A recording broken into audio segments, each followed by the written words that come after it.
Bano be bamu ku bakyala b'abasirikale ba ku poliisi y'e Kabalagala abakonkomadde n'ebintu byabwe oluvannyuma lwa poliisi okubisuula ebweru nga tebaagala mu mayumba gaayo.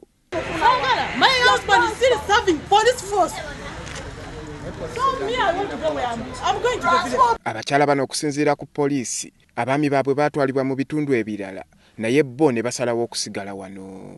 Bwe bakukyusa mu poliisi nti ovudde Kawempe ogenze Namutumba oba ogenze Old Kampala ova mu office gy'obaddemu ne mu nyumba gy'obaddemu eya barracks n'ogenda mu office empya.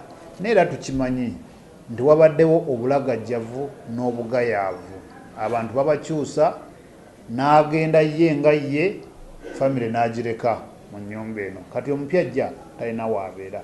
Emirimu ne gikaluba abantu ne batandika kupangisa ng'ate baali badde basula mu barracks ezo. Ekisooka kye tumanyi nti barracks zino n'okumala tezimala. Ne mu butamala bwazo ate tetwongerako kizibu. Abakyala bano bategeezezza ng'abaana baabwe bwe bali mu bibuuzo nga n'abalala bali mu zi yunivasite kyokka yo poliisi tebasaasidde yadde n'akatono. Omwana wange asomekeeyo nange yango yagala okuluma bundi nange basumbwa abantu.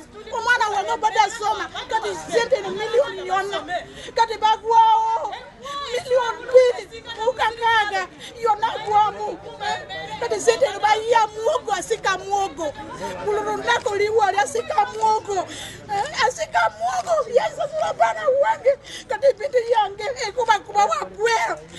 And even by next month they might be going to Masindi for training. Now where are they going to put me? By next month he's going for training. Masindi, where are they going to put me? Is he not serving police of Uganda? About the police of Kenya about where? Kati laba yo katokola ntia ba we motoka wafu yabana ne bawandika nsali wabana wafu. Ekyongo kijjeko bano era bakukkulumidde poliisi okubagoba mu mayumba nga tebategeezezzaako babba baabwe kubasalira magezi nga kati mu kiseera kino tebamanyi wakudda. Bawenga likoromojo balekerako n'abaana kati sente ya poliisi eno banyumba ize basika muwogo bazima nyumba lumukaga tululunaku kumakyakera banange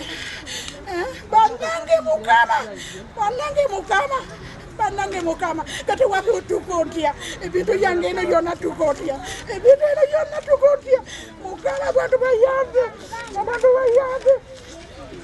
omwana wange luda gambe mulala bigere yona bazimba gamba twala mulago kati bawo wanga likoromojo kata geno tya mulago kukumu mwana akabe basala ko mutwe na bayo.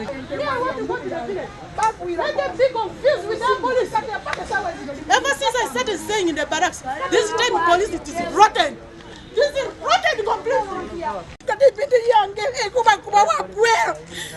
Ebintu yange omwana wange katalekera kwana. Alekera kwana ku mwana wange. Laba yokizibu yange.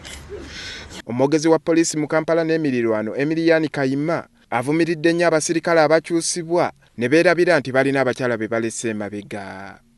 Kati nga batubuuza mutufulumiza naye tugendawa kati awo nawo waliwo ekizibu naye kino kizibu kineneko okusinga bo kibatunulidde. Mugende abaami gye bali kati waliyo abasajja nabo abalina obuzibu obwo. Ye yagenda yafunayo famire endala eno yagireka eno negyagenza wapya alinayo endala. Kakati ebyo enjovu teteekwa kulemerera amasanga gaayo, eyo enjovu yerina okulabirira amasanga gaayo. Wano abakyala baabano basaba waakiri poliisi ebazimbira amayumba bagasasule mu kibanja mpola kubanga emirimu gyabwe gyonna bagikolera mu kitundu kino. Mubaba jijeyo enge obeera ppiriri nkukwata picha. Gogamba ki ekyandikoleddwa? Bandi bayambye batya? Kati bayambe oleta lori onyumba waffe bazimba Lord bayize Lord abaana waffe yonna kati somero B7 senior 4 kati labayo olwaleero takola mu kiseera kino poliisi eri mu kaweefube wakutereeza mpeereza yaayo ng'omusirikale yenna si wakuddamu kukkirizibwa kusula mu balakisi gy'atakolera. Kyokka abamu ku basirikale batutegeezezza nti mu bitundu ebimu gye batwalibwa teri wadde awo okusula n'olwekyo nga tebasobola kusula bweru n'abantu baabwe nga kuno kwogatta okukyusibwa buli lukya. Wa polisi nayo. Polisi. Amanya gogwa. atasobola kuyogera amanya ye naye oli musirikale. Andrew Kagwa, WBS TV, Kampala.